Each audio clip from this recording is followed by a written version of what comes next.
no Bootcamp, né? Eu acho que quando a gente idealizou, tem muito a ver com o que foi falado aqui, né? A gente, quando começou a falar de alternativas de funding, a gente foi vendo que mesmo às vezes conceitos básicos como capital stack e que lá fora isso já está muito mais desenvolvido, no Brasil a gente ainda está, acho, engatinhando e a maior parte do mercado está começando agora a entender e melhor compreender como essas coisas se encaixam, né?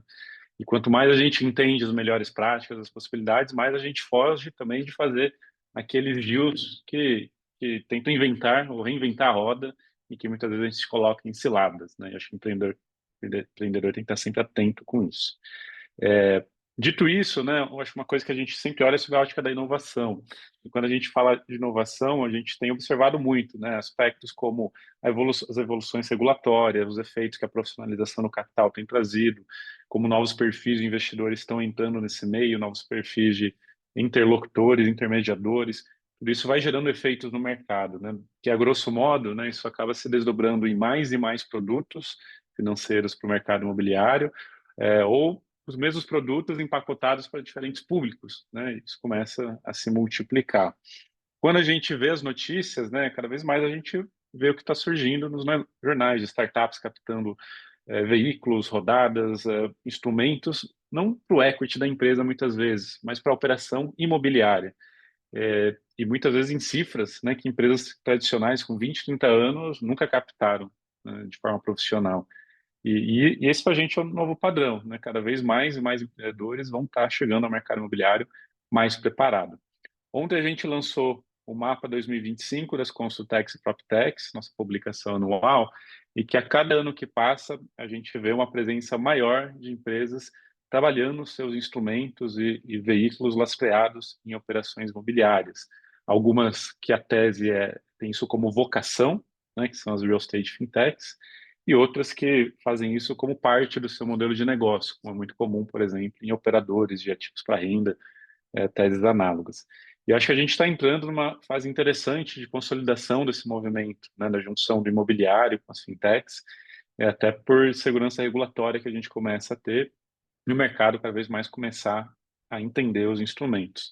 E lá fora, né, até estava comentando num evento que a gente fez semana passada, que hoje a maior PropTech do mundo é um play financeiro, né, que é a Built, né, a Built Rewards, uma empresa avaliada em 10 bilhões de dólares, captou mais, né, um cheque gigante, agora recentemente, por uma tese financeira, né, e isso tem acontecido cada vez mais frequência. Na nossa trajetória aqui, né, a gente participou da Condoconta, que é um banco digital para condomínios, que foi montando instrumentos para montar produtos para o público condominial, nessa linha de especialização em nichos. A gente investiu na Macasi, né, que trouxe uma tese de trabalhar operações de crédito para um cliente que não tem acesso a grandes operações, não tem volume para grandes operações, são pequenas construções, sejam verticais ou horizontais.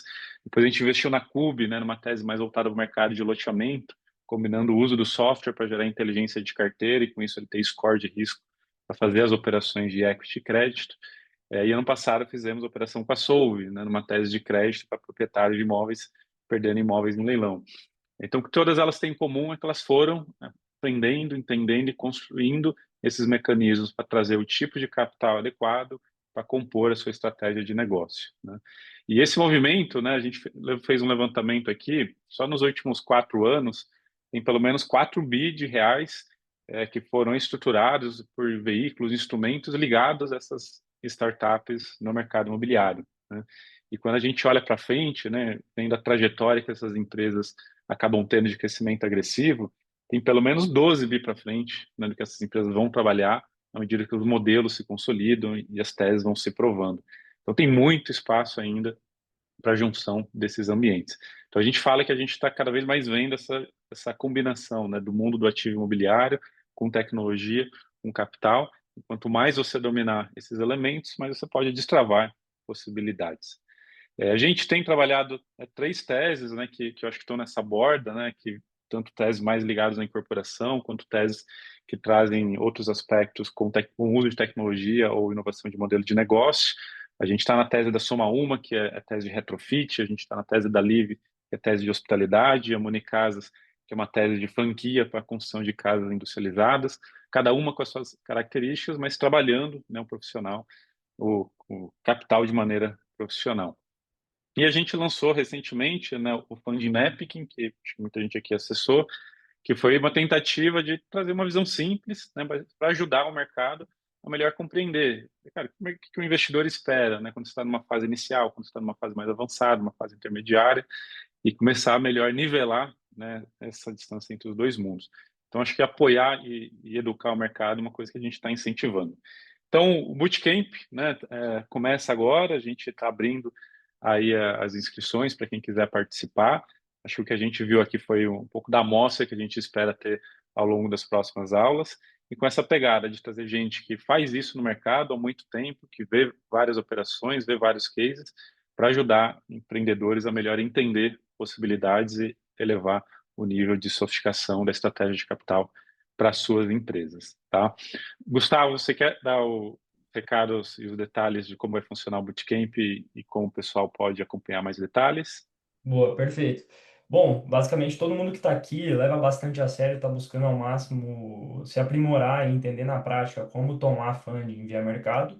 E durante a aula acho que deu para clarear bastante e conseguir conectar muito esses pontos, mas na prática é diferente.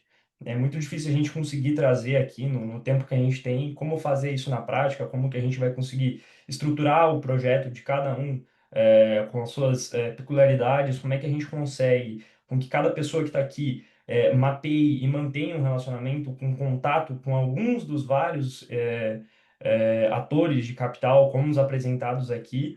E principalmente, eu acho que o momento que mais o pessoal trava é como que eu apresento isso e eu vendo a minha ideia, vendo o meu projeto para um fundo, analisando que ele é a melhor opção, que ele é o melhor investimento de toda essa análise de capital stack, e eu negocio esses melhores termos. Então, na prática, como que eu consigo executar, como que eu consigo fazer tudo isso? Então, essa é a ideia, e é a partir disso, construindo também, com muito feedback de empreendedor do mercado, que a gente desenvolveu o Bootcamp.